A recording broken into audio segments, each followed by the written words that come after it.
Salut à tous. Alors, la dernière fois, on avait regardé comment enregistrer un utilisateur dans la base de données. Donc, aujourd'hui, ce qu'on va faire, c'est qu'on va essayer de lire les messages qu'on a reçus dans la BDD. Donc, la dernière fois, voilà, on avait le message, on avait enregistré l'accueil, le name, son statut. On avait mis un message et ensuite on avait mis une date à laquelle le message avait été posté. Donc déjà on va regarder comment faire pour récupérer une donnée de la base de données. Alors pour ça je vais créer un nouveau script. Ici celui-là je vais l'appeler lecture. Lecture, contenu, nouveau script.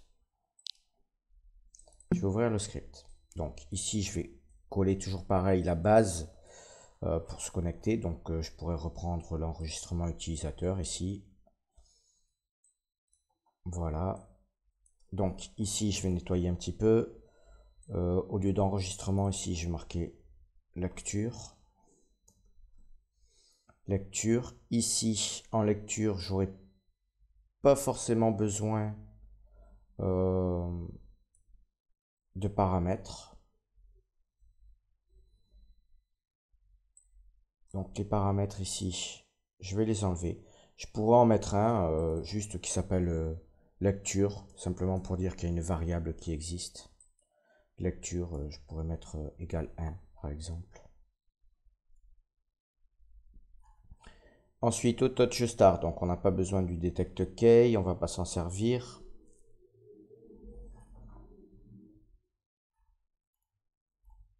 Donc ça, on va l'enlever. Et ici, bon, ben, j'ai mon HTTP réponse qui reçoit la réponse. Ici, c'est lecture. Voilà. Et ici, je n'ai aucun argument.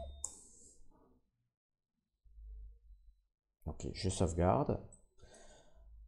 Ici en haut, je vais créer un nouveau script PHP. Je vais l'appeler lecture.php. Et je vais créer un script donc qui s'appelle lecture.php.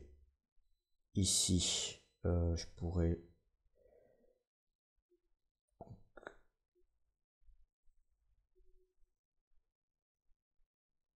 je vais le mettre là. Voilà, je vais prendre ça. Ok. Ça, on va fermer. Lecture user, ça c'était un autre. Voilà. Fichier, nouveau, file, save as. Alors, donc lecture.php. Donc ici, toujours pareil. Je pourrais reprendre la base du script qu'on avait pour enregistrement utilisateur. Venir nettoyer, prendre que ce dont j'ai besoin. Donc ici, on a besoin de la connexion à SQL. Les posts ici, if, je vais simplement demander si la variable lecture existe. Donc je vais taper lecture, voilà, et c'est tout. Si lecture existe et qu'il n'est pas vide, à ce moment-là, j'affiche le reste. Donc ici, ce que je vais vouloir faire, c'est simplement lire dans la BDD. Donc ça, j'en ai pas l'utilité.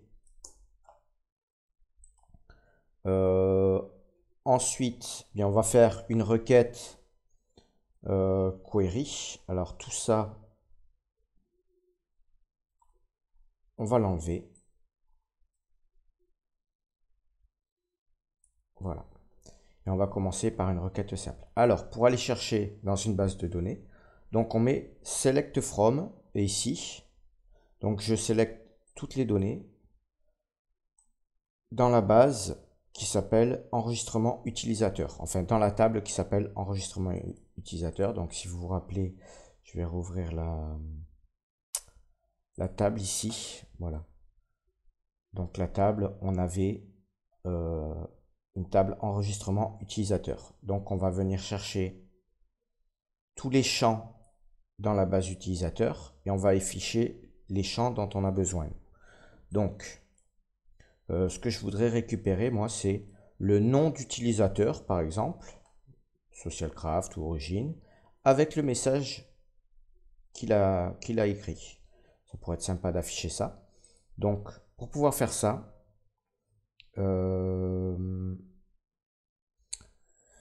eh bien, en fait, il va falloir faire un for each. Donc, ici, dans le... Ben, on va faire un fetch all. On va garder le fetch all ici. Voilà. Pour parcourir toute la table. Et encore...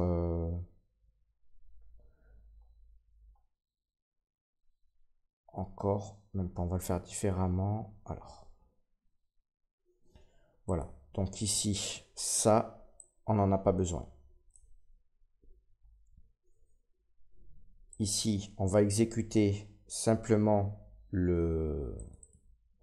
ça. Receipt. Alors, insert. Je pourrais mettre lecture, tout simplement. Lecture user. Voilà, lecture user. On va le copier. Alors, la variable lecture user, qu'est-ce qu'on va lui dire? Lecture user, on va l'exécuter. Donc, execute.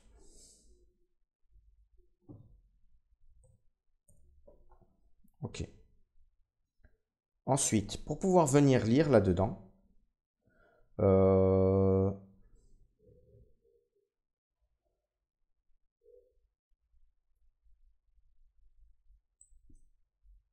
ouais. Pour pouvoir venir lire, on va faire un fetch all. Donc ici, je vais dire, je vais créer une variable. Donc, receipts est égal à lecture user.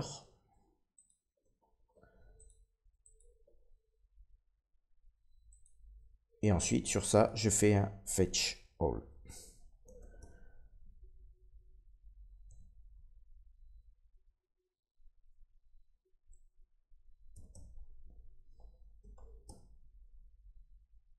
Point virgule.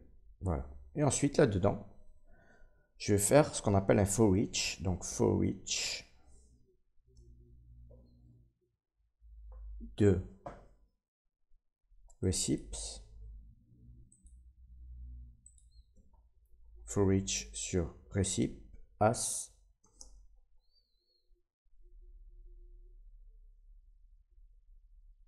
et ici j'ai marqué receipt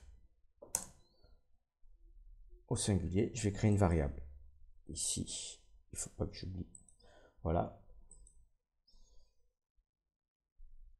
donc ici je fais une boucle sur ce receipt et je vais afficher, je vais pouvoir afficher indépendamment ce que je recherche. Alors moi, admettons, je voudrais afficher sur SL, je pourrais faire donc un écho.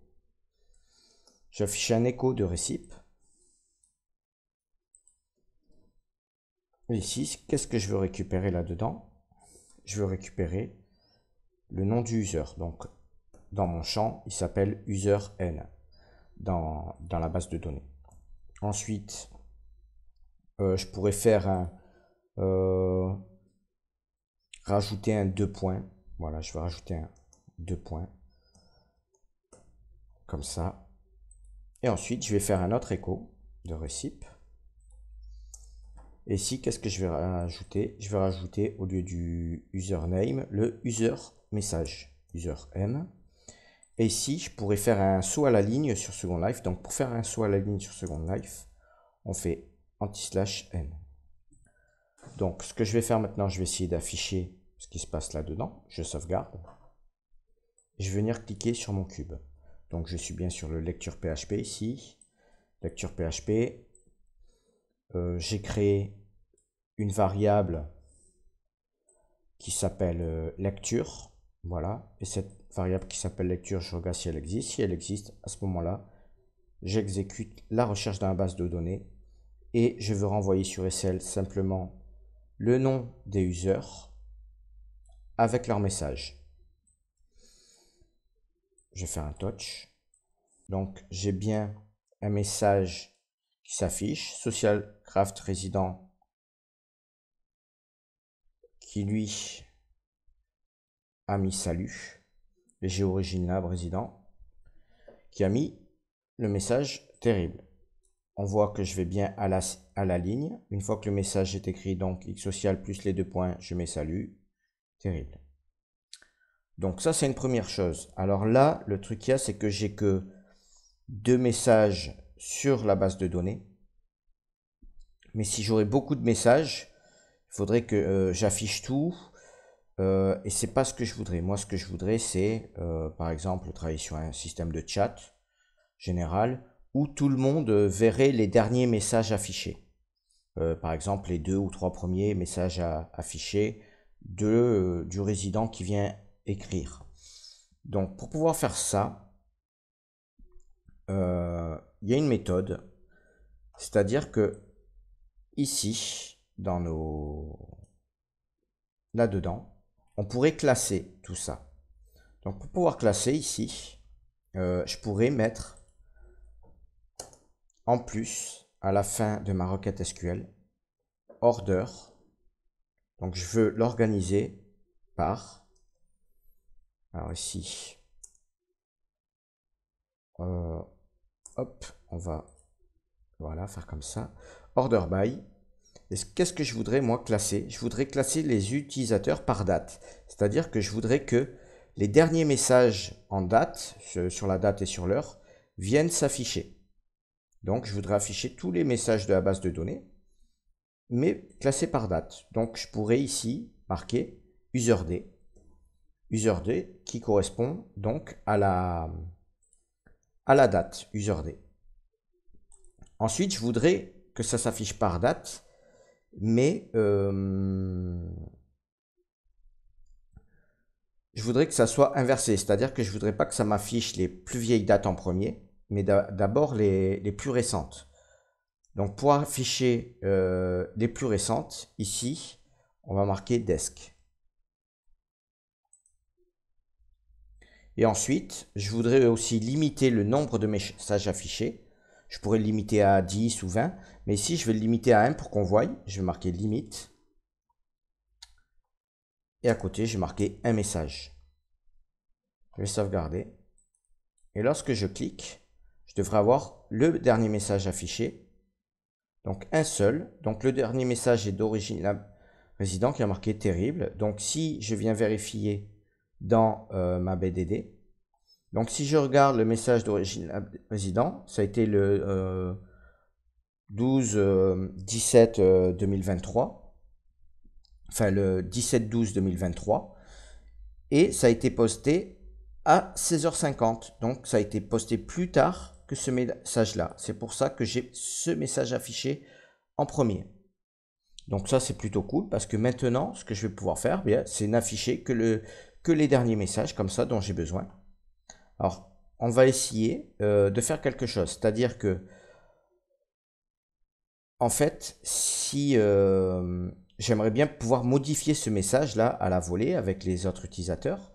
Par contre, les utilisateurs existent déjà dans la base de données. On l'avait vu que si je clique sur le cube vert, ça va marquer l'utilisateur existe déjà dans la base de données. Donc, j'existe déjà dans la base. Donc, ce que je voudrais faire, moi, c'est finalement modifier la base de données, modifier simplement le message que j'écris lorsque je touch. Donc, déjà, avant d'écrire quoi que ce soit, on va faire, quoi qu'on pourrait le faire de suite, on va implémenter le script par rapport à ça. On va déjà voir la base. C'est-à-dire que plutôt que lorsque je touche, admettons, je vais le faire pour l'instant ici. Donc dans enregistrement, ça me marque, donc j'avais mis le message sympa là, coucou, c'est moi. Voilà. Si j'enregistre et que je clique, vu que ici la dernière fois j'étais dans l'utilisateur existe déjà dans la BDD, ça n'a rien mis dans la base de données, ça n'a pas modifié mon message. Moi, ce que je vais vouloir faire maintenant, c'est si j'existe dans la base de données, alors à ce moment-là, je modifie mon message. Donc, pour pouvoir faire ça, eh bien, on va l'implémenter ici, à la place de ça. Donc, il y a une requête que j'avais déjà prise. Je vais déjà copier la requête du dessus ici.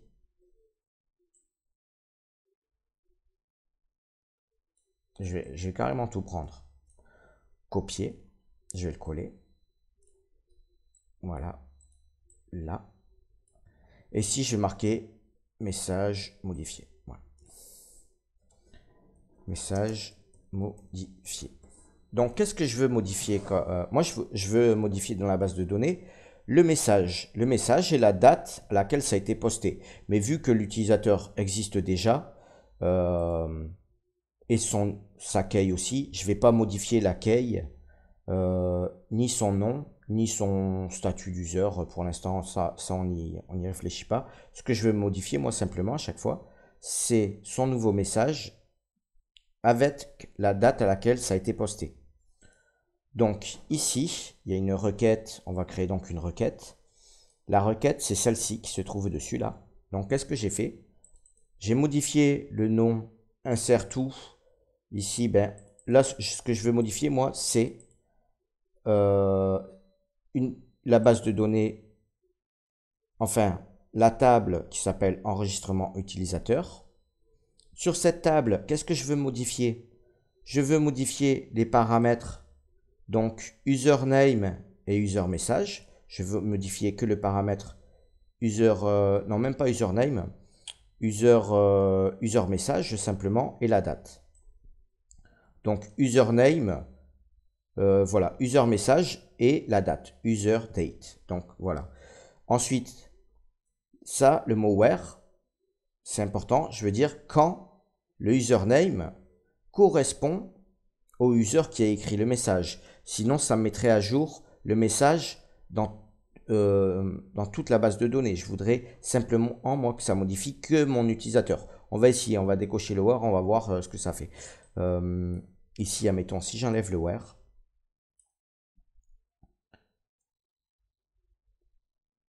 alors déjà, on va le laisser. Déjà, on va modifier le dessous. Donc, user where. Ici, le value, on n'en a plus besoin. Ça, c'était pour l'insertion. Donc, je l'insère. Et ici, j'aurais besoin de modifier le user message.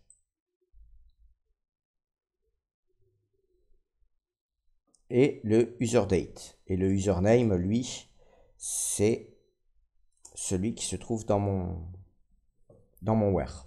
Donc, on va essayer. On va essayer déjà voir si ça fonctionne. Hein. Donc, j'enregistre. Donc, maintenant, je vais toucher mon cube. Et ça me marque message modifié. Donc, si ici, je viens actualiser. Donc, normalement, c'est Origin qui a créé le message. Et ça devrait mettre la modification. Coucou, c'est moi. On voit que son message a été modifié. Donc là, c'est nickel, ça fonctionne. Voilà. Si, admettons, j'aurais enlevé le where, donc ici, quand c'est cet utilisateur, là, je ne mets pas d'utilisateur, je sauvegarde. Si je fais un touch, alors là, ça n'a pas fonctionné parce que j'ai laissé l'argument ici, username. Voilà. Je touch. Message modifié. Par contre, qu'est-ce que ça a fait? Si j'actualise, on voit que le message s'est mis sur toute la base de données. Donc, il faut faire très attention à ça. On ne veut pas modifier tous les messages de tous les users. On veut modifier le message que du user concerné, que de l'utilisateur concerné. C'est pour ça qu'on a implémenté ici le where. Donc, je vais le réafficher. Voilà. Donc, ça a été modifié. Donc, c'est-à-dire que maintenant, à chaque fois que je vais écrire un message, ça va se mettre en place. Donc, du coup, maintenant, ce que je vais vouloir faire, c'est, plutôt que d'écrire le message comme ça à chaque fois, je vais l'envoyer à travers un channel. Donc, pour pouvoir faire ça, on va utiliser les listen sur Second Life. Alors, je vais regarder dans listen LSL. Et donc ici, je vais transmettre un listen. Donc, je vais copier ça. Donc ça, c'est un événement listen qui va envoyer un message. Ça, j'avais fait une section tuto hein, à propos de la communication avec listen. Donc, je ne vais pas refaire un tuto là-dessus. Donc, je crée un listen dans le state entry. Ici, je le mets sans paramètres. Et je vais dire que le listen doit se faire sur le channel, je vais dire 10, sur le channel 10. Voilà. Donc, quand j'écrirai sur le channel 10, lui va recevoir le message. Et ce message, j'aimerais, moi, l'envoyer sur la base de données. Dans le touch start, là, j'avais l'enregistrement. Et donc, du coup, ça, je vais le récupérer. Hop, je vais le copier. Je vais le rajouter dans le listen. Par contre, ici, le message, au lieu de marquer string message, comme ça, je vais récupérer le message du listen. Donc, le message que j'aurais écrit sur le chat. Le detect key, il correspond au key ID. Donc, je vais le remplacer. Ici, j'ai marqué key ID à la place. Donc, c'est l'idée de celui qui écrit le message. Je vais essayer. Voilà. Je refais 10. Salut. Comment ça va? Entrée. Message modifié. Donc, apparemment, là, il a bien trouvé l'user. Et ici, j'ai bien reçu « Salut, comment ça va ?» de Origin Lab. Voilà, donc j'étais bien sur la base de données. J'ai bien fait la modification du message directement. Je pourrais essayer avec Social Craft Resident. Je vais le faire s'approcher. Et écrire un message. Donc, vu qu'il est déjà en base de données. 10, ça va bien, merci. Et toi? Je touche. Alors non, sur le channel 10, ça va bien, merci et toi. Entrée. Message modifié. On va vérifier. Donc Social Craft, on actualise. Ça va bien, merci. Et toi? Donc c'est nickel. Là, la mise à jour sur SQL se fait bien. Maintenant, ce qui se passe, c'est que pour afficher les messages, donc si je clique sur mon cube blanc, il va bien afficher le dernier message. Par contre, le problème qu'il y a, c'est que alors je vais l'afficher plutôt pas de cette manière, mais en set texte pour qu'on voie. Alors il faut que je reprenne origine. Je vais reprendre origine. Voilà. Je vais modifier ici le script.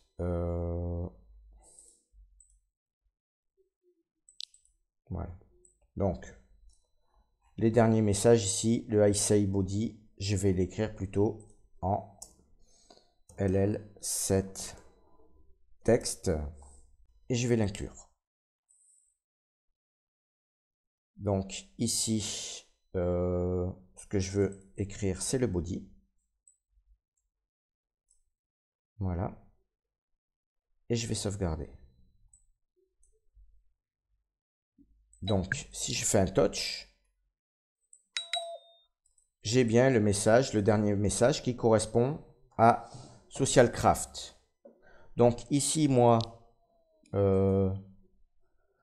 avec origine, je pourrais réécrire 10. Coucou, c'est cool. Je vais faire entrer. Donc, le message s'est bien mis sur la base de données.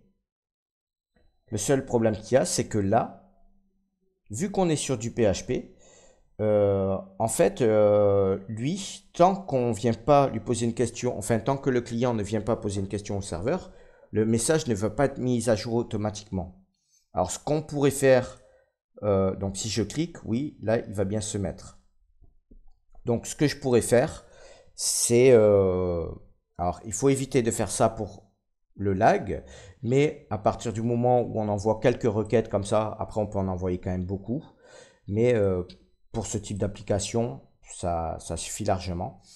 Et donc, on peut se permettre de faire ça. Ce que je vais faire, c'est que ce message, je vais le transmettre dans un timer. C'est-à-dire que tous les X temps, dans mon script ici, je vais l'actualiser pour voir ce qui se passe. Alors, donc le lecture ici, au lieu de mettre dans le touch start, je vais faire un ici, I set timer event.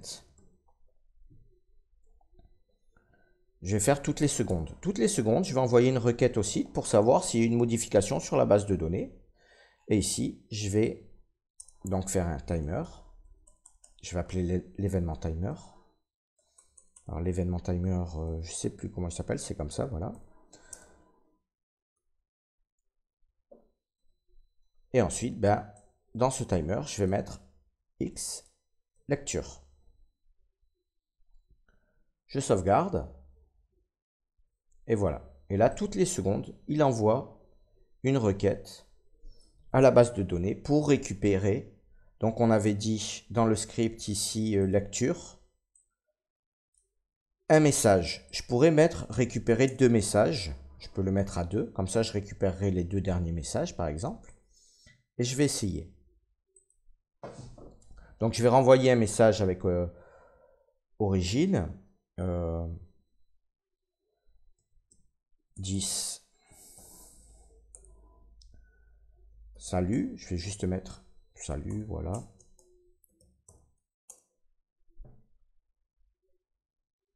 Et normalement, mon script ici, toutes les secondes, il devrait relancer.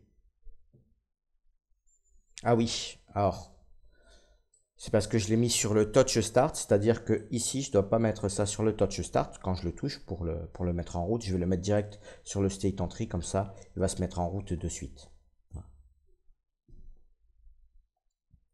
Donc là, alors je vais éviter de spammer le chat. Voilà, vu que c'est fait toutes les secondes, je vais pas le mettre dans le I say, mais je vais actualiser le set text. C'est pour ça que je l'ai positionné dans un set text pour éviter de spammer le chat. Voilà. Donc là, on voit que j'ai les 2 derniers messages, mais de 2 résidents en fait. Ce que je voulais, moi, c'était prendre, parce qu'à chaque fois je modifie le message d'un seul résident, je ne veux pas conserver ces messages.